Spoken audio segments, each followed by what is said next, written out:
Hi everyone and welcome back to my channel. I'm Katie and I do quick videos every single week on all things skincare. So if you're a skincare fanatic like me, then please hit the subscribe button down below. It really does mean a world to have you with me. In today's video, I'm going to be doing a quick review on the LUX SKIN Microdermabrasion tool. I have it just here.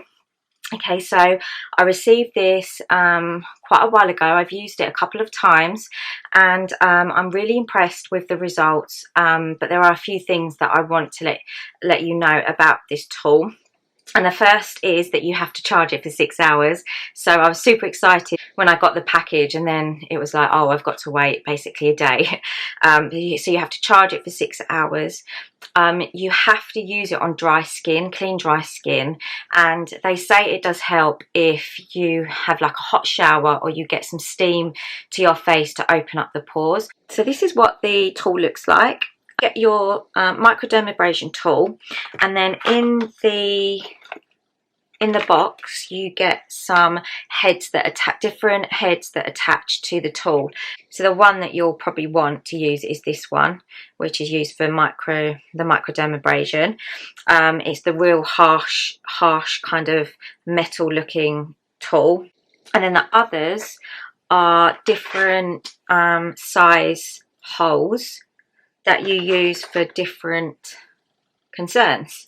You have your different heads, you have your tool, and you have the charger that you have to plug in and charge for 6 hours. Now the first thing that I noticed, which was quite annoying, was that it's such a small lead. I'm not sure why that is, but yeah, it's tiny. Once you've charged it for 6 hours, you turn it on, and you can hear it going. Down below this are the 3 mode settings. So where it flashes, that is the setting that you choose. Oily, you've got normal, you've got dry. Dry setting is the lowest setting. So this is what I used. So that's oily. So with oily, that is the highest setting, and there's no pause. So it's just, the device is just going all the time. And with normal, I think it's slightly less. I heard a little change there. It's slightly less, so the strength is probably a little bit less than oily. And then dry, you have got those pauses, which I've used. I'm just going to switch that off. So I found that using the dry setting really helped me not stay on an area for too long. A lot of people that have used this, and the reviews that I've watched, have said that it's super strong and that their face bruised and became quite sensitive. I wouldn't do it every single week. I would do it once every 2 to 3 weeks, and it's really, really important that you don't use it every single day. Don't actually think on the instructions it tells you how often you should use it. It can do some damage to your skin and therefore putting you off using it. Best technique that I have used this, I use that mode as a guide. So I pull it up and then I take it off. I pull it up and I take it off. So you can hear with the dry, it kind of gives you like a little timer, I guess, and I've just found that really helpful. So if you're new to microdermabrasion, first of all, I would start off using the dry setting. Even if you don't have dry skin, I would always go in the lowest setting first and then build it up to the oily setting. If you feel like your skin can take it, then by all means go straight in with oily, but I would just go in with the lowest setting first so that your skin can get used to it. But that of course is up to you, and that's just what works for me.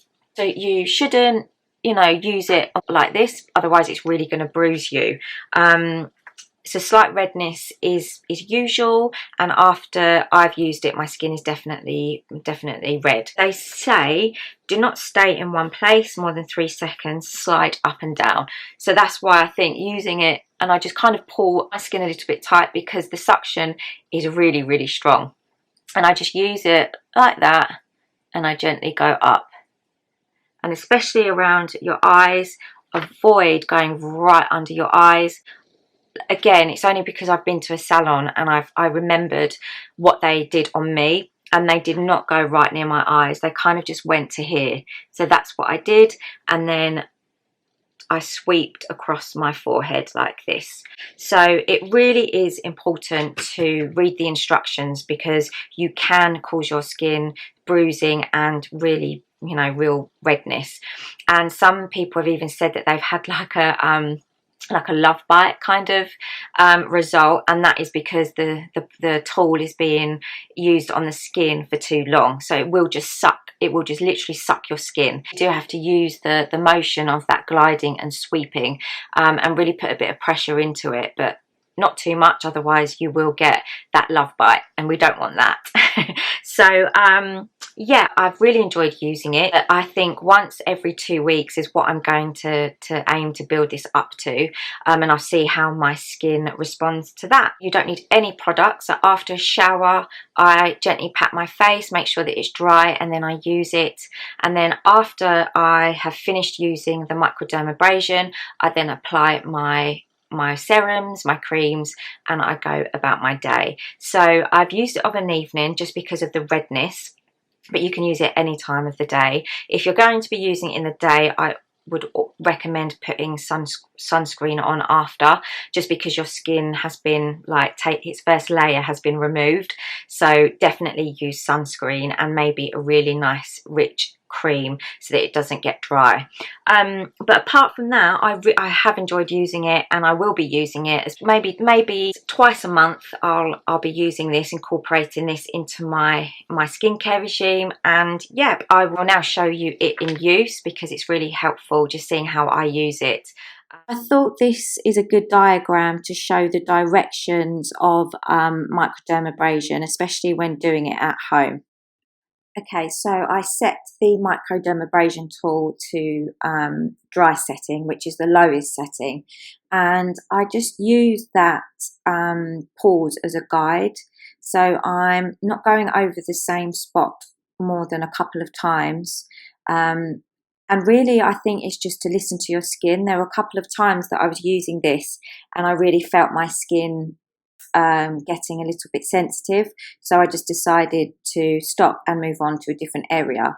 On my left side, I have rosacea, just a patch of rosacea, and I definitely avoided this area because I know that that will just really irritate the rosacea even more.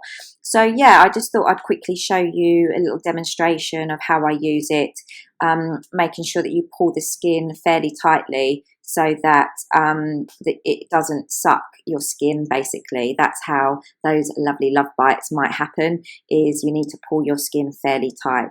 I'm not putting much pressure onto the actual microdermabrasion tool either. If you're really pressing down into the microdermabrasion tool, then it's going to cause a lot of sensitivity and redness, and it might even cause some bruising. And again, I've mentioned that earlier about some people have noticed bruising. So it really is important to listen to your skin whilst you're using a device like this, because it is quite harsh, and you know, you really do need to listen to your skin to make sure that you're not overdoing it. So you can see just how red my skin is after using it for about 5 minutes. I didn't want to use it for any longer than this because I felt my skin was becoming quite sensitive. So you can really see where my skin is red, and I avoided this area completely because of the rosacea. I hope you have enjoyed today's video. Let me know in the comments below. I know a couple of you have also ordered the LED wand and the microdermabrasion, so it's great that we're going to all be using this together. So let me know how you're getting on with this, and I will see you on the next This Mummy Knows.